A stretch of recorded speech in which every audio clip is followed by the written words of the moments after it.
சிலர் முகத்தை மூடிக்கொண்டுதான் வெளியே செல்லணும் என்று கூறி அதற்குண்டான ஹதீஸ்களை கூறுகின்றனர். மற்றும் சிலர் முகத்தை மூடக்கூடாது என்று கூறி அதற்குண்டான ஹதீஸ்களையும் கூறி வருகின்றனர். இவ்விரு கருத்துகளில் எந்த கருத்து சரியானது? தயவு செய்து விளக்கம் தரவும்.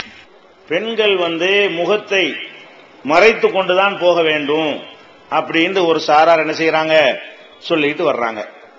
இன்னொரு சாரார் என்ன பண்றாங்கன்னா பெண்கள் முகத்தை மறைக்க தேவையில்லை, மறைக்க கூடாது என்று ஒரு கருத்தும் இருக்கிறது. இந்த ரெண்டுல எது சரியானது? முகத்தை மறைக்கணும் என்பது சரியானதா, முகத்தை மறைக்க கூடாது என்பது சரியானதா என்று நம்ம பார்ப்பதாக இருந்தால், இதுக்கு நம்ம எங்க போயிடணும் என்றால், நபிகள் நாயகம் ஸல்லல்லாஹு அலைஹி வஸல்லம் அவங்க இத பத்தி என்ன சொல்லி இருக்கிறாங்க அதைத்தான் நம்ம எடுத்துக்கொள்ள வேண்டும். அது இல்லாம அவங்கவுங்க இஷ்டத்துக்கு என்னதையா சொன்னாங்கன்னு வைங்க, அதை நம்ம ஆதாரமா எடுத்துக்கொள்ள கூடாது. இப்ப நபிகள் நாயகம் ஸல்லல்லாஹு அலைஹி வஸல்லம் அவங்களுடைய காலத்துல பெண்கள் முகத்தை மறைக்க வேண்டும் என்று கட்டளையிடப்பட்டு இருந்ததா? அவங்க முன்னாடி வந்த பெண்கள் எல்லாம் முகத்தை மறைத்தவர்களாகத்தான் வந்தார்களா அப்படின்னு நம்ம தேடி பார்க்கணும். நபிகள் நாயகம் ஸல்லல்லாஹு அலைஹி வஸல்லத்துக்கு முன்னாடி பெண்கள் வரும்போது முகத்தை மறைக்காம இருந்தால் நம்மளும் மறைக்க கூடாது. ரசூலுல்லாஹ் காலத்துல இல்லாத ஒன்றை போய் நம்ம செய்ய முடியுமா? ரசூல் ஸல்லல்லாஹு அலைஹி வஸல்லம் அவங்களோட மார்க்கம் முழுமையாகி விட்டது. இப்ப நம்ம பார்க்கிறோம் முகத்தை மறைக்காமல் பெண்கள் வந்திருக்கிறாங்க என்பதற்கு நிறைய ஆதாரங்கள் கிடைக்கிறது. இப்ப உதாரணமா ரசூல் ஸல்லல்லாஹு அலைஹி வஸல்லம் ஒரு தடவை சொன்னாங்க, ஆண்களும் பெண்களும் இருக்கிற ஒரு சபையில உரை நிகழ்த்தும் போது சொன்னார்கள், நரகத்துல நான் பெண்களை அதிகமாக பார்க்கிறேன் அப்படின்னு சொல்றாங்க. அப்போ ஒரு பெண்மணி எழுந்து கேள்வி கேட்கிறாங்க. என்ன கேட்கிறாங்க? அது ஏன் நாங்க மட்டும் நரகத்து ரொம்ப போகணும், ஆம்பளை மட்டும் கம்மி, நாங்க மட்டும் ரொம்பவா அப்படின்னு அந்த அம்மா என்ன செய்யறாங்க? ரசூல் ஸல்லல்லாஹு அலைஹி வஸல்லம் கேள்வி கேட்கிறாங்க. அப்ப ரசூல் ஸல்லல்லாஹு என்ன செய்யறாங்கன்னு கேட்டா, எல்லாரும் ஆம்பளை உம்பளை எல்லாரும் ஒரே மாதிரி தான் தப்புகளை கலந்துதான் செய்றீங்க, அவன் செய்யற மாதிரி தான் நீங்களும் செய்றீங்க, நீங்க செய்யற மாதிரி தான் அவங்க செய்றீங்க. ஆனா உங்கள்ட்ட எக்ஸ்ட்ரா ஒரு கூடுதலா 2 தன்மை இருக்கிறது, ஆம்பளைட்ட இல்லாத 2 தன்மை உங்கள்ட்ட அதிகமா இருக்கிறதுனால அது ஆம்பளைட்ட கிடையாது, அதனால நீங்க கூடுதலா நரகத்துக்கு போறீங்க அப்படிங்கிறாங்க. அது 2 தன்மை என்னன்னு கேட்டா, தக்ஃபுர்னல் அஷீர வ துக்ஸிர்னல் லஅன, நீங்க ரொம்ப சபிக்கிறீங்க. ஆம்பளை என்ன செய்வான்? சண்டை வந்தா போடா முட்டா பையலன்னு திட்டுவான். பொம்பளை எப்படி திட்டும்? நாசமா போ, அதாவது சாபம் விடுறது. ஆம்பளை என்ன செய்வான்? சாபம் விட மாட்டான், தொலைஞ்சு போ, உருப்படாம போ, ஒண்ணும் இல்லாம போ அப்படி நம்ம சொல்ல மாட்டோம். நம்ம என்ன செய்வோம்? நம்ம கருத்தா சொல்லுவோம். சாபமா போறதுன்னா அல்லாஹ்வுடைய வேலை. அது ஒருத்தன் அழிஞ்சு போ, நாசமா போ, உருப்படாம போ, ஒண்ணுக்கும் உதவ மாட்டேன், இப்படி எல்லாம் எதிர்காலத்துல உள்ளதை வைத்து இப்படி ஆயிருவேன் அப்படி ஆயிருவேன், நல்லா இருக்க மாட்டேன், நாசமா போயிருவேன், தாலி அறுப்பா, எல்லாமே அது மாதிரி சாபம் தான். பொம்பளையருடைய ஏச்சி பேச்சு சண்டைகளை பயன்படுத்துற அம்புட்டு பெத்த பிள்ளைய கூட என்ன செய்யறது? இப்படி எல்லாம் திட்டுறதுக்கு, எரும மாடு மேய்க்க உதவ மாட்டேன், அதுக்கு உதவ மாட்டேன், இதுக்கு உதவ மாட்டேன், இந்த மாதிரி எல்லாம் என்ன செய்வாங்க? கழிச்சல்ல போய்வ, அதெல்லாம் திட்டுறதுலாம் சாபம் தானே. அதே கழிச்சல்ல போச்சு, நீ கழிச்சல்ல போனா செத்து போன அர்த்தம், அத பேதியில போறதுன்னு அர்த்தம், பேதியில போ அப்படி சொல்லக்கூடிய பெண்கள் இருக்கிறாங்க. ஆம்பளையில் போய் என்னதான் கோபம் வந்தாலும் என்னமா சண்டை வந்தாலும் அந்த ஆளை திட்டுவாங்களே தவிர நீ உருப்படாம போ உனக்கு அப்படிலாம் சொல்லவே மாட்டாங்க. ஆம்பளையுடைய ஊராம்பளை கூட சாபம் போட மாட்டான். என்ன செய்வான்? திட்டுவான். மடப்பையில முட்டா பையில பைத்தியக்காரன் கிறுக்கு பையில இப்படி திட்டுவான். இவன் சரி எதிர்காலத்தில் உள்ளது பேசுவாங்க பெண்கள், நீ அப்படி ஆயிருவேன், நீ இப்படி ஆயிருவேன், நீ இப்படி ஆக மாட்ட. இதெல்லாம் அல்லாஹ்வுடைய தன்மை. இது அல்லாஹ்வுடைய தன்மையை நீங்க சொந்தம் கொண்டாடுறீங்க பாத்தீங்களா? சாபத்தை அதிகமா செய்றீங்கல்ல. 1-2 பேர் இருப்பான், அதுக்காண்டி இல்லைன்றது என் புருஷன் சொல்லுவாருன்னு கேட்டக்கூடாது. 1-2 இப்படி இருக்கு வணங்குதா? நான் சொல்றது பெரும்பான்மையா 1-2 ஆம்பளை அப்படி இருப்பான், பெரும்பான்மையா கொஞ்சம் பொம்பளைங்க இப்படி இல்லாம இருப்பாங்க. அதிகமான பெண்கள் இப்படி இருக்கிறாங்க, அதிகமான ஆண்கள் இப்படி இருக்கிறாங்க. இதனால ரசூல் ஸல்லல்லாஹு அலைஹி வஸல்லம் இது உங்கள்ட்ட கூடுதலா இருக்குங்கிறாங்க. அடுத்து என்னன்னு கேட்டா, தக்ஃபுர்னல் அஷீர, கணவனுக்கு நன்றி கெட்டு நடக்கிறீங்க. ஒரு பெண்ணை பொறுத்த வரைக்கும் அவ தன்னுடைய சாப்பாட்டு கூட உழைக்க வேண்டிய தேவையில்லைன்னு இந்த சமுதாயம் அமைத்து வைத்திருக்கிறது. உங்களுடைய உணவு உடை எல்லாத்துக்கும் அவன் தான் பொறுப்பாளி. எந்த அளவுக்கு அவன் பொறுப்பாளியா இருக்கிறான்? இந்த மனைவிமார்கள் நல்லா இருக்க வேண்டும் என்பதற்காக வேண்டி அவன் தன்னுடைய இளமையை எல்லாத்தையும் தியாகம் பண்ணி வெளிநாடுகள்ல போய் அரபுகள்கிட்ட அடிமையா இருந்து ஒட்டகம் மேய்ச்சி ஹோட்டல்ல சர்வர் வேலை பார்த்து ரோடு போடுற வேலை பார்த்து கிளீனிங் வேலை பார்த்து இப்படி அந்த பாலைவனத்துல மண்டையை வெடிக்க செய்யற வெயில எல்லாம் கஷ்டப்பட்டு சிரமப்பட்டு அவ்வளவு பணத்தை அவன் அனுப்புறான். அப்படி அனுப்பக்கூடிய ஒருத்தன் ஏதோ ஒரு நேரத்துல ஒன்னு தரலேன்னு வைங்க, ஆமா என்ன செஞ்சு கிழிச்சிட்டேன்றாங்க. ரசூல் அப்படி சொல்றாங்க, காலமெல்லாம் ஒருத்திக்கு நீ உதவி செய்து விட்டு ஒரு தடவை இல்லைன்ட்டு என்று சொன்னா உங்ககிட்ட இருந்து நான் ஒரு நன்மையை அடையலையேன்றுவா பொம்பளை. இது அதிகமான பொம்பளை அப்படி இருக்குது. தந்ததெல்லாம் நினைச்சு பார்க்கணுமா இல்லையா? இந்த வருஷம் பெருநாளைக்கு ஒழுங்கா எடுத்து தரலன்னா 25 வருஷம் எடுத்து தந்திருப்பான்ல, 10 வருஷம் எடுத்து தந்திருப்பான்ல, இருக்கும்போது தந்தான வேற யாரு கொண்டே கொடுத்தான்? அவன் வாங்குற சொத்தெல்லாம் பொண்டாட்டி பேருக்கு வாங்குறவன்ல எவ்வளவு பேர் இருக்கிறான்? அவன் சம்பாரிச்சு அவன் கையில வச்சுக்கிறாம மனைவி பேர்ல எடுக்கிறான். நகை நட்டுலாம் வாங்கி போடு. நகை நட்டுங்கிற ஒரு அலங்கார பொருளா, சொத்து இல்லையா அது? நகை நட்டுகள்லாம் வாங்கி போடுறான். அதெல்லாம் என்னது? அதெல்லாம் பெரிய ப்ராப்பர்ட்டி. அந்த மாதிரிலாம் கணவன்மார்கள் செய்யறாங்களேன்னு ஒரு நன்றியோட இருக்கணுமா இல்லையா? இது ரொம்ப நன்றி கெட்டத்தனம் ரொம்ப பெண்கள்கிட்ட குறைவா இருக்குது ரசூலுல்லாஹ் சொன்னது என்று சொல்லிவிட்டு, இந்த 2 நாள் தான் நீங்க ஜாஸ்தியா போயிடுறீங்க நரகத்துக்கு. மற்றதெல்லாம் தொழுவை எடுத்துக்கிட்டா இவங்கேயும் தொழுவாத இருப்பான், அங்கேயும் தொழுவாத இருப்பான், இங்கேயும் கோல்ச்சிடுறோமே அங்கேயும் கோல்ச்சி, இப்படி எல்லாம் இருப்பீங்க. மற்ற தப்புகள் எல்லாம் இங்கிட்ட அங்கிட்டும் கலந்து இருக்கலாம். இந்த 2 விஷயத்துல உங்களை ஃபீட் பண்ண முடியாது யாருக்கும் அப்படிங்கிறாங்க ரசூல் ஸல்லல்லாஹு அலைஹி வஸல்லம். சரி, இது மேட்டர் இல்ல.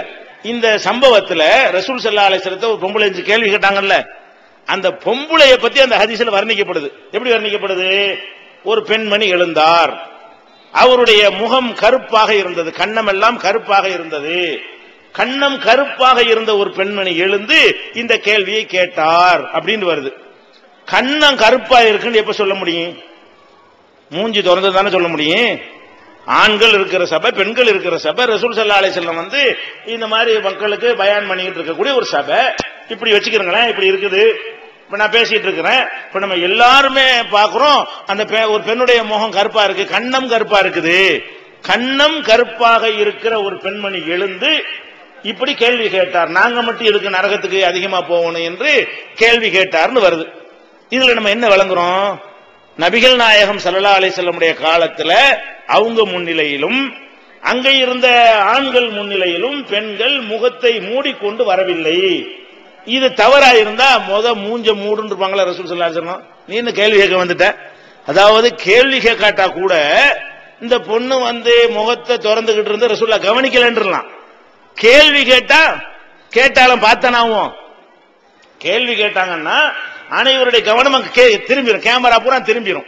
அப்ப நம்ம எல்லாருடைய கண்கள் அங்க பார்க்கக்கூடிய நேரத்தில் அப்ப ரசூல் ஸல்லல்லாஹு அலைஹி வஸல்லம் பாக்குறாங்கல்ல, கேள்வி கேட்கிறாள பார்த்தானே பதில் சொல்லுவாங்க. என்னம்மா நீ கேள்வி கேட்க எழும்பிட்ட, நீ மூஞ்ச மூடாம வந்திருக்கிற அப்படின்னு கேட்டாங்களா? அப்ப நபிகள் நாயகம் ஸல்லல்லாஹு அலைஹி வஸல்லம் அவர்கள் முகத்தை திறந்திருக்கிற ஒரு பெண் கேள்வி கேட்கும் பொழுது அது ஒரு தவறாக இருந்தால் அதை கண்டிச்சிருப்பாங்களா இல்லையா? அதை கண்டிக்கல. உதாரணத்துக்கு ஒரு சம்பவம். அப்ப ரசூலுல்லாஹ் ஒரு அங்கீகரிச்ச ஒன்றை போய் நம்ம என்ன செய்யக்கூடாது, அதை மாத்திரக்கு நினைக்க கூடாது. அதே மாதிரி ரசூல் ஸல்லல்லாஹு அலைஹி வஸல்லம் அவங்க ஹஜ்ஜி போய் கொண்டிருக்கும் பொழுது அவங்க பின்னாடி அவங்க சின்ன வாப்பாவுடைய மகன் ஃபதுல் இப்னு அப்பாஸ்ங்கிறவரை, அப்பாஸுடைய மகனை என்ன செய்யறாங்க, ஒட்டகத்துல பின்னாடி ஏத்தி வச்சுட்டு போயிட்டு இருக்காங்க. ரசூல் ஸல்லல்லாஹு அலைஹி வஸல்லம் ஒட்டகத்துல ஓட்டுறாங்க, டபுள்ஸ். பின்னாடி யார் இருக்கிறா? அவங்களுடைய தம்பி இருக்கிறார், சின்ன வாப்பா மகன் ஃபதுல் இப்னு அப்பாஸ் இருக்கிறார். இப்படி போயிட்டு இருக்கிறாங்களா? அப்ப எதிர்த்தாப்புல ஒரு இளம் பெண், அந்த ஹதீஸ்ல எப்படி வருதுன்னா, இளமையான அழகு படைத்த பேரழகு படைத்த ஒரு பெண் எதுக்க வர்றாங்க. ரசூல் ஸல்லல்லாஹு அலைஹி வஸல்லம் அப்படி போறாங்க. எதுக்கு யார் வர்றா? அந்த ஹதீஸ்ல அவர் அறிவிக்கிறார், அழகான பேரழகு படைத்த ஒரு பெண் வர்றார். வந்த உடனே ரசூல் ஸல்லல்லாஹு அலைஹி வஸல்லம் பார்த்துட்டு இதை கேள்வி கேட்கிறாங்க. ஹஜ் சம்பந்தமா அந்த அம்மா கேள்வி கேட்டுட்டு அப்படி போறாங்க. போனா இவர் இருக்கார்ல, பின்னாடி இருக்கிறவர் யார், ரசூலுல்லாஹ்வுடைய தம்பி. அவர் என்ன செய்யறாரு, அந்த பொம்பளை திரும்பி திரும்பி பாக்குறாரு.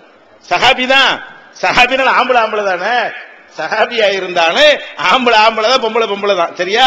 அப்ப ரசூலுல்லாஹ்வுக்கு பின்னாடி இருக்கும் பொழுது அவர் என்ன செய்யறாரு, அந்த பெண் அவ்வளவு அழகா இருந்ததுனால அவர் திரும்பி திரும்பி பாக்குறாரு. ரசூலுல்லாஹ்வுக்கும் தெரியும்ல இவர் இப்படி பண்ணுவார், தெரியும். என்ன செய்யறாங்க, திரும்பி பார்த்தா தலை அங்க இருக்குது. உடனே என்ன செய்யறாங்க, புடிச்சு தலையை திரும்பி திருப்புறாங்க. ஒட்டகத்துல இருந்துகிட்டு தலையை திருப்பி இந்த பக்கம் திருப்புறாங்க, என்னங்க பாக்குறேன்னு சொல்லிட்டு. இப்ப நான் என்ன சொல்றேன்னா, ஒரு பெண்ணு வர்றாங்க, இது கடைசியில ஹஜ்ஜிங்கிறது கடைசியில் நடக்கிறது. அப்ப கடைசி காலத்துல மாத்தப்பட்டுச்சுன்னா சொல்ல இயலாது. அப்ப ஹஜ்ஜி கடைசி காலத்துல வரும் பொழுது அழகான பெண் வர்றாங்க. அந்த பெண் இளம் பெண் என்று வருகிறது, பேரழகு படைத்த பெண் என்று வருகிறது. அந்த பெண்ணுடைய அழகு இவரை ஈர்த்து விட்டது என்று வருகிறது. திருப்பி திருப்பி பார்க்கிற அளவுக்கு இருந்திருக்காருன்னு விளங்குகிறது. அப்ப மூஞ்சி மூடிக்கிட்டு போயிருந்தா என்னத்தை போய் பார்க்க போறாரு, அவர் ஏன் திரும்பி பார்க்கிறாரு? மோச்சே எல்லாத்தையும் மூடிக்கிட்டு போனா என்னத்தை போய் பார்ப்பாருண்ட? அது பெண்ணு அழகின்னு எப்படி தெரியும்? அழகு படைத்தவன் என்ன தெரியும்? கண்ணு மட்டும் காட்டிட்டு போனா அழகு படைத்தவன் கண்டுபிடிக்க முடியுமா? அப்ப அந்த ஹதீஸ் அறிவிக்கக்கூடியவர் என்ன செய்யறாரு? அழகான பெண்ணு, ரொம்ப இளம் பெண்ணு, வேற இளம் பெண்ணு சொல்றாருன்னா என்ன செய்யும்? சுருக்கம் இருக்கும், அதுல மூஞ்ச பார்த்தானே சொல்ல முடியும். அது முகத்துல சுருக்கம் எல்லாம் இல்லாம அதெல்லாம் இருக்கிற வச்சுதான் என்ன செய்யறாரு? அப்படிலாம் சொல்றாரு. அப்ப இதுல நம்ம என்ன வழங்குறோம்? இப்ப நபிகள் நாயகம் ஸல்லல்லாஹு அலைஹி வஸல்லம் காலத்துல இந்த முகத்தை மூடிக்கொள்ளக்கூடிய ஒரு மேட்ரு அவங்க காலத்துல இருக்கல. அப்படி மார்க்கத்துல இன்னும் சொல்ல போனா இப்ப ஆண்களுக்கும் பெண்களுக்கும் ஒரு கட்டளை இருக்குது. நீங்க உங்களுடைய வெளியே போகக்கூடிய நேரத்துல உங்களுடைய பார்வைகளை தாழ்த்தி கொள்ளுங்கள். குல்லில் மூமினீன யகுல்லூ மின் அபுசாரிஹிம், மூமினான ஆண்கள் தங்களுடைய பார்வைகளை தாழ்த்தி கொள்ளுமாறு நபியை நீங்கள் கட்டளை இடுங்கள். வெளியே போறோம், ரொம்ப அழகான ஒரு பெண்ணு வருது, இப்ப தேவைக்கு இப்படி கூட்டத்தில் பாக்குறது, இப்படி பாக்குறது சாதாரண பார்வை, இது வேற விஷயம். அப்படி கூர்ந்து ஒத்துக்கிட்டு பாக்குறதுங்கிறது அது ஒரு தப்பான பார்வை. அந்த மாதிரி பாக்குறத கூடாதுன்னு என்ன செய்யறான்ல, பார்வையை தாழ்த்தி கொள்ளுங்கள் கட்டளையிடுறான். எல்லாரும் மூஞ்ச போத்திக்கிட்டு வந்தா எதுக்கு போய் தாழ்த்தணுங்கிறான்? எதுக்கு வர்றாங்க? 50 பேரும் மூஞ்ச மூடிட்டு வந்துகிட்டு இருக்கிறாங்க, நம்ம எதுக்கு போய் பார்வையை தாழ்த்தனு? பாக்குறதுக்கு என்னமோ இருக்க போய் தானே தாழ்த்த சொல்றாங்க. அல்லாஹ் என்ன செய்யறான்? பார்வையை தாழ்த்தி கொள்ளுங்கள் சொன்னாலே என்ன அர்த்தம்? பாக்குற விஷயம் அங்க இருக்கத்தான், நீ மூஞ்ச திறந்து தான் வருவாங்க, நீ அங்க பார்வையை தாழ்த்தி கொள்ளணும். வேற மாதிரி தடம் போடலாமே, ஆம்பளைக்கும் பொம்பளைக்கும் சொல்லப்படுது.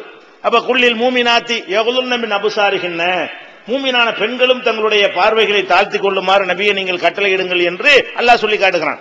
அப்ப ஆம்பளைக்கு இப்படி கட்டளை, பொம்பளைக்கும் இப்படி கட்டளை என்று சொன்னா, அப்ப ஆம்பளையும் மூஞ்சியை திறந்துட்டு வர்றதுனால பொம்பளை பாக்குறா, பொம்பளையும் வேற மாதிரி பாக்குற மாதிரி என்ன வந்தால் தலையை தாழ்த்திக்க.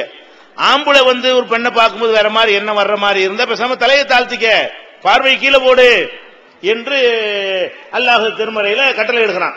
அப்ப ஏன் இந்த மாதிரி எல்லாரும் மூஞ்ச மூடிக்கிட்டு இருந்தா எப்படி இது, இந்த ஆர்டர் எப்படி வரும்? அது ஒண்ணு விஷயத்தை விலகி கொள்ளணும்.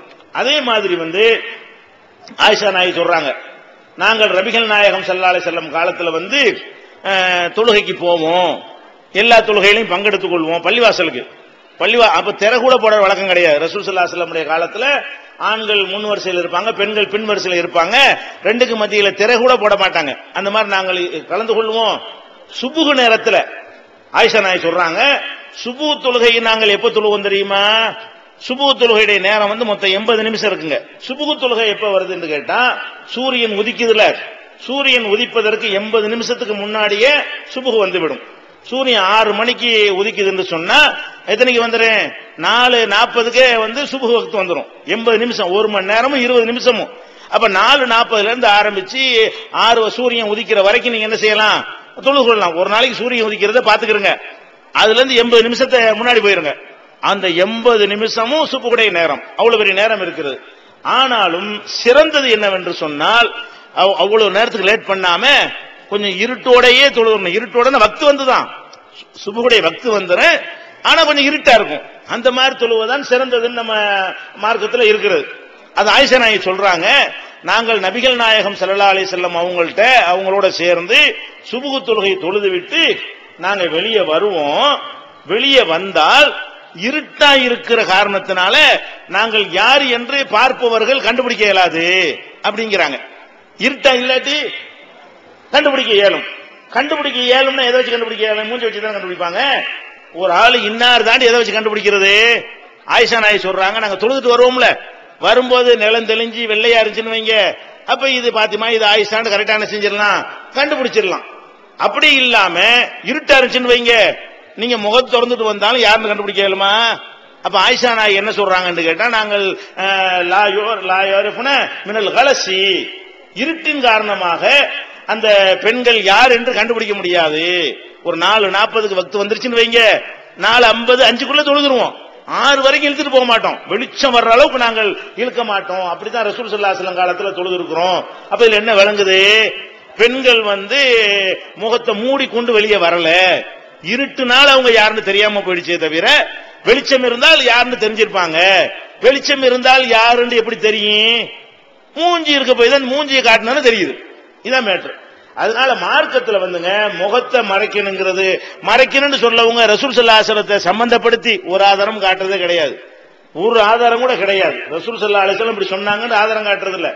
ஆயிஷா நாயகி போவாங்க, ஆம்பளை கண்ட அப்படி விசிறி வச்சு மறைச்சிக்கிடுவாங்க, ஆம்பளை பொண்ணு செய்வாங்க, அது விசிறி எடுத்துக்கிடுவாங்கன்னு ஒரு செய்தியை காட்டுவாங்க.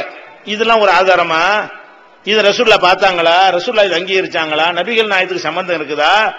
அப்படியே இருந்தாலும் ஆயிஷா நாயை பத்தி அந்த ஒரு சம்பவம் வர்றது மாதிரி மாற்றமாவும் வருதே. போர்க்களத்துக்கு தலைமை தாங்கி போய் யுத்தத்துக்கு போயிருக்கிறாங்களே, மாத்தியும் நடந்திருக்கிறாங்களே. அதனால ஆயிஷா நாயை சொன்னாங்க அவங்க சொன்னாங்கன்றதை விட நபிகள் நாயகம் ஸல்லல்லாஹு அலைஹி வஸல்லம் காலத்தில் இருந்துச்சா இல்லையா? பள்ளிவாசல் போய் தொழுது எப்ப? ரசூலுல்லாஹ்வுடைய காலத்தில் நடக்குது. அப்ப ரசூல் ஸல்லல்லாஹு அலைஹி வஸல்லம் காலத்துல சஹாபாக்கள் செஞ்சாங்கன்னு சொன்னா அவங்களுடைய அங்கீகாரம் அதுக்கு இருக்குது. இதன் நுழைஞ்சிட்டோமே. ஆனால் முகத்தை மறைக்கிறது என்பது வேற எப்படியோ இந்த மார்க்கத்தில் வந்து நுழைஞ்சிருக்குது. அப்படி ஒரு கலாச்சாரத்தை ரசூல் ஸல்லல்லாஹு அலைஹி வஸல்லம் உண்டாக்கல. ஃபர்ஸ்ட் விளங்கிக் கொள்ளணும். ரெண்டாவது இன்னொன்னு கவனிக்கணும். மார்க்கத்தில் வந்து ஒரு அனுமதி பேச்சுக்கு வச்சுக்கிறோம், முகத்தை மூடுவதும் அனுமதின்னு வச்சுக்கிறோம். அனுமதியா வச்சுக்கிட்டா கூட இன்னைக்கு அதை செய்யக்கூடாது. ஏன் செய்யக்கூடாது? அனுமதிக்கப்பட்ட காரியங்கள் வந்து ஒரு கேடு தருதுன்னு வைங்க, கேடு ஏற்படுத்தினால் அதை நம்ம விட்டுருவோம். உருளைக்கிழங்கு அனுமதிக்கப்பட்டது தானே, வாயு ட்ரபிள் உள்ளவனுக்கு அனுமதி இருக்கா? அது அனுமதிக்கப்பட்டதுதான்ப்பா. நீ வாயு ட்ரபிள் இருக்குது, நீ சாப்பிடக்கூடாதுன்னு சாப்பிடக்கூடாதா இல்லையா? இறைச்சி வந்து அனுமதிக்கப்பட்ட ஆட்டு இறைச்சி அனுமதிக்கப்பட்டதுதான். அது கொலஸ்ட்ரால் ஏறி போய் கிடக்கிறவனுக்கு அனுமதிக்கப்படுமா? அது அனுமதிக்கப்பட்டதா இருந்தாலும் உனக்கு ஒத்துக்கிறாதுல, நீ சாப்பிடக்கூடாதுல, உனக்கு சாப்பிடக்கூடாதுன்னு சொல்லிட்டாரு டாக்டர், ஏன் சாப்பிடறேன்னு கேட்கிறமா இல்லையா? அப்ப நம்ம இன்னைக்கு பாக்குறோம், முகத்தை திறந்து இருப்பதில் கேடு ஜாஸ்தியா, முகத்தை மறைப்பதில் கேடு ஜாஸ்தியா என்று பார்த்தால் முகத்தை மறைக்கிறது மாதிரி ஒரு கேடு எதுவுமே கிடையாது. ஏன்? ஒரு மனிதன் வந்து ஆணோ பெண்ணோ அவன் நல்லவனா இருக்கிறது வந்து அல்லாஹ்வுக்கு பயந்து நல்லவனா இருக்கிறது ரொம்ப ரொம்ப குறைந்த எண்ணிக்கையில் இருப்பார்கள். மற்றபடி ஏன் நல்லவனா இருக்கான்னு கேட்டா சமுதாயத்துக்கு பயந்துதான் நல்லவனா இருக்கிறான். ஒரு மனுஷன் வந்து ஒழுக்கமா நல்லவனா இருக்கிறான், அது காரணம் என்ன? இந்த வாப்பா இருக்காரு, அண்ணன் இருக்காரு, தம்பி இருக்காரு, மாமா இருக்காரு, மச்சான் இருக்காரு, ஜமாத் தலைவர் இருக்காரு, அஜர்த் இருக்காரு, பாத்துருவாங்க. இந்த ஒரு பயத்தினாலதான் ஒரு மனுஷன் என்ன செய்யறான், நல்லவனா இருக்கிறான். இங்க உள்ள ஒருத்தனை பம்பாயில கொண்டு விட்டுவாங்கன்னு பார்ப்போம், அம்புடி செஞ்சுட்டு வந்துருவான். ஏன்? பம்பாயில உங்க வாப்பா இல்ல, பம்பாயில உங்க அண்ணன் இல்ல, பம்பாயில உங்க தம்பி இல்ல, மாமா இல்ல, மச்சான் இல்ல, தெரிஞ்சவன் இல்ல. அப்ப தெரிஞ்சவர்கள் இல்லாத ஒரு இடத்துக்கு ஒருத்தன் போனான்னு சொன்னா அவன் என்ன செய்ய மாட்டான், இங்க இருக்கிற மாதிரி கரெக்டா இருக்க மாட்டான். குடிக்க கூட போவான். ஏன்? குடிச்சா யாருக்கு தெரிய போகுது? இங்க குடிச்சா வீட்டுல தெரிஞ்சு போயிடும், அங்க குடிச்சா ஒருத்தருக்கும் தெரியாது. அப்ப ஒரு மனிதனுக்கு அவனுடைய அடையாளத்தை மக்கள் பார்த்து விடுவார்கள் என்கிற பயம்தான் அவனை ஒரு அளவுக்கு நல்லவனாக வாழ வைக்கிறது. சொந்த ஊர்ல நல்லவனா இருக்கிறவன்லாம் வெளியூர்ல போய் கெட்டு நாசமா போறதுக்கு என்ன காரணம்? சொந்த ஊர்ல எல்லாம் தெரிஞ்சவன், அவனுக்கு பயந்துகிட்டு வெக்கப்பட்டுக்கிட்டு இவன் செய்ய மாட்டேங்கிறான். வெளியூருக்கு போனா எவன்னு தெரியாது. அப்ப நம்மளை பார்த்தா, நம்ம குடிக்கிறத பார்த்தா கூட இவனை உன்னிப்ப கவனிப்பானா? இன்னாருடையமோ இன்னார்னா சொல்ல, அவன் பாட்டு போயிட்டே இருப்பான். அந்த மாதிரியான ஒரு நிலைமை இருக்கிறதுங்க. இப்ப பெண்கள் வந்து முகத்தை மூடிக்கிட்டு போறாங்க. மூடுனால என்னவாயிடுச்சு, அவங்க யாருன்னு தெரியல. யாருன்னு தெரியலன்னு சொன்னா, நான் ஒரு பொம்பளை நாம முகத்தை மூடி கூட்டிட்டு போறேன்னு வைங்க, நீங்க என்ன நினைப்பீங்க? அவர் பொண்டாட்டி கூட்டிட்டு போறான்னு நினைப்பீங்க. அவர் பொண்டாட்டி இருக்க மாட்டானா? இருக்கலாம்ல. நான் ஒரு முடிவை கூட்டிட்டு போறேன்னு சொன்னா, அப்ப மனைவியா இருந்தால் அது வந்து யாராச்சும் ஒரு ஆள் பாத்துருவாங்க. மூடி போனா என்ன செய்வீங்க? ஓஹோ, மனைவியோட போயிட்டு இருக்காரு. அப்ப ஒரு பெண் வந்து யாரோட போனாலும் அது என்னவாக என்ன நினைச்சுக்கிறோம், நம்ம புருஷனோட போறான்னு நினைப்போம்ல. இந்த நினைப்பு இதை மூடிக்கொண்டு தப்பு செய்ய தூண்டுமா தூண்டாதா? நமக்கு நாமே அந்த வேலையை முகத்தை மறைச்சோம் என்று சொன்னால் நம்மளை வழி கெடுக்குமா கெடுக்காதா? கண்டிப்பா கெடுக்கும். இன்னும் சொல்ல போனால், நீங்க ஈசிஆர் கிழக்கு கடற்கரை சாலை இருக்குது இல்லையா, சென்னையிலிருந்து அந்த எம்ஜிஎம் வரைக்கும் நீங்க எடுத்துக்கிறீங்க. அந்த சாலையில நீங்க பாத்தீங்க என்று சொன்னா, ஒரு டூ வீலர்ல இந்த ஞாயிற்றுக்கிழமை வரும்போது பார்த்துட்டே வந்தோம். டூ வீலர்ல பாத்தீங்கன்னு சொன்னா எல்லாம் இந்த கள்ளக்காதல் கேஸா ஓடும். டூ வீலர்ல போயிட்டே இருக்கும். போன எல்லாம் மூஞ்ச மறைச்சிட்டு தான் போகுது. முஸ்லீம் அல்ல, முஸ்லீம் அல்ல, முஸ்லீம் அல்லாத கேஸ என்ன பண்ணுதுன்னா, இதை பூரா கட்டிக்கிட்டு துணியை வச்சு ஒரு மாதிரியா கட்டிக்கிட்டு இப்படி போட்டுட்டு, எதுக்கு எவனா மாமா வந்துரும், மச்சான் வந்துரும், அண்ணன் வந்து தம்பி பார்த்துட்டு என்ன பண்றது, இப்படி யாருன்னு தெரியாம போனா இந்த மாதிரி எல்லாம் அவர்கள் கெட்டு அழிந்து நாசமா போவதற்கு இந்த முகத்தை மறைப்பது என்னவா இருக்கிறது, துணை செய்கிறது. அதே மாதிரி வந்து இந்த பேருந்து நிலையங்கள்ல எல்லாம் போய் பாத்தீங்கன்னு சொன்னா, இந்த விபச்சாரிகள் சில பேர் இருப்பாங்க, இதை தொழிலா பண்ணக்கூடியவங்க. அவங்களெல்லாம் இப்ப என்ன பண்றாங்க தெரியுமா, முகத்தை ஏன்னா போலீஸ்காரன் வந்து சந்தேகத்தில் பிடிச்சிட்டு போயிருவான். அதுக்காக என்ன பண்றது, இப்ப லேட்டஸ்ட் டெக்னிக் என்னன்னு கேட்டா, இந்த மாதிரி முஸ்லீம் மாதிரி புர்கா போட்டு நின்றாள்வோம். முஸ்லீம்கள் அப்படி ஒன்னு ரெண்டு இருக்கலாம், பெரும்பாலும் முஸ்லீம் கிடையாது, முஸ்லீம் அல்லாதவங்க விபச்சார தொழில் பண்ணக்கூடியவங்க நம்ம மூஞ்சி மூடிட்டு நின்றோம்னு சொன்னா போலீஸ்காரன் வரமாட்டான், முஸ்லீம் அப்படின்னு ஒரு சேஃப்டி கிடைக்கிறது. தப்பான வேலை செய்வதற்கு இது நம்மளே சுத்தமா ஒழிச்சுட்டு வைங்க, இது மாதிரி பயன்படுத்த மாட்டாங்க. நம்மளே அப்படி போட்டு பழகுறதுனால நம்ம கண்ணியமா இருக்கு நினைச்சுக்கிட்டு இருக்கிறோம். அங்க என்னமா இருக்கிறது, கேஸ் போகுதுறாங்கிறான். கேஸ்ன்னு பேர் வச்சிருக்கான். கேஸ்னா இது இந்த மாதிரி வேலை செய்யக்கூடிய ஆளுகளுக்கு பேரு மெட்ராஸ்ல. அப்ப கேஸ் போகுதுன்னு சொல்றான். அப்ப இந்த கேஸுங்கிற பேர் எதுக்குனால வருது, நீங்க மூடி மூடி காட்டினவுடனே அட இது நல்லா இருக்கு முஸ்லீம் பொம்பளைன்னு சொல்லி போலீஸ் கிட்ட வரமாட்டானே, இது நம்ம சேஃப்டியா இருக்குது, போலீஸ்காரன் போனவுடனே ஆம்பளைய கூப்பிடுறது, போலீஸ்காரனை கண்டோன்னு தொங்க விடுக்கிறது. இந்த கூத்துக்கள்லாம் நடக்கு. சினிமா நடிகைகளை கையமையமா பிடிச்சான், கோர்ட்டுக்கு வரும்போது புர்கா போட்டு வர்றாள்வோம், முகத்தை முடிக்கிட்டு. கோர்ட்டு இந்த புவனேஸ்வரன் ஒருத்தியை கூட்டு வந்தாங்க, இன்னொருத்தையும் கூட்டு வந்தாங்க, கோர்ட்ல நிப்பாட்டுறது பார்த்தா நம்ம எல்லாம் தோத்து போயிருவோம். அந்த மாதிரி மூஞ்ச முடிக்கிட்டு செய்யறா, அந்த மாதிரி வர்றா. இதெல்லாம் தேவையா? அன்னைக்கு ஒரு 2-3 வருஷம் முந்தைய என்ன ஆச்சுன்னா, பொம்பளை காலேஜுக்குள்ள ஒரு ஆம்பளை பூந்து போயிட்டான் உள்ள, பொம்பளை மாதிரி புர்கா போட்டு, பொம்பளை மாதிரி புர்கா மாட்டிக்கிட்டு. கண்ணு தானே தெரிய போகுது, என்னத்தை கண்டுபிடிக்க போறீங்க? உள்ள போய் பொம்பளைகளுடைய பாத்ரூம் போறது எல்லாத்தையும் போய் பார்த்து நினைஞ்சிருக்கான். ஒரு நாள் புறம் இருந்திருக்கான், கண்டுபிடிக்கல. அதுக்கப்புறம் யாரோ ஒருத்தி கால் பெருசா இருக்கு, செருப்பு பெருசா இருக்குன்னு பார்த்து கண்டுபிடிச்சு கடைசியில சந்தேகப்பட்டு பிடிச்சா ஆம்பளை அவன் காலையில இருந்து அங்க இருந்திருக்கான். பொம்பளை ஹாஸ்டல்ல காலையில இருந்து அங்க இருந்தா பொம்பளைங்க அவங்க எவ்வளவு பிரைவசியா இருந்திருப்பாங்க. இது மாதிரி எல்லாம் உள்ள நிலைமை எல்லாம் பாக்குறோம். அது மாதிரி தப்பான காரியங்கள் கடத்தல் பண்றவன், இந்த மாதிரியான காரியம் செய்தவன்லாம் இதை பயன்படுத்தி கொண்டு, நம்ம செய்வது இல்ல, இந்த முகத்தை மறைப்பதை பயன்படுத்தி கொண்டு அவன் என்ன செய்யலாம், என்ன வேணாலும் கடத்தலாம். கடத்தும் போது என்ன செய்ய மாட்டான், முஸ்லீம் பொம்பளை போகுது இருந்துருவாங்க. ஆனா உள்ளுக்குள்ள யாரா இருப்பான், முஸ்லீமாவும் இருக்க மாட்டான், பொம்பளையா இருக்க ஆம்பளையா இருப்பான். அந்த மாதிரி எல்லாம் நீங்க பாக்குறத செய்யும் பொழுது இது ரொம்ப டேஞ்சர், சமூகத்துக்கு பெரிய கேடாக இருக்கிறது. ஏன் இப்ப முகத்தை தெரிஞ்சிருப்பா என்ன, அடையாளம் தெரிஞ்சா என்ன, இன்னார்னு அடையாளத்தை காட்டுறது என்ன இருக்குங்கிறேன். இது அடையாளத்துக்கு மறைக்கிறீங்க.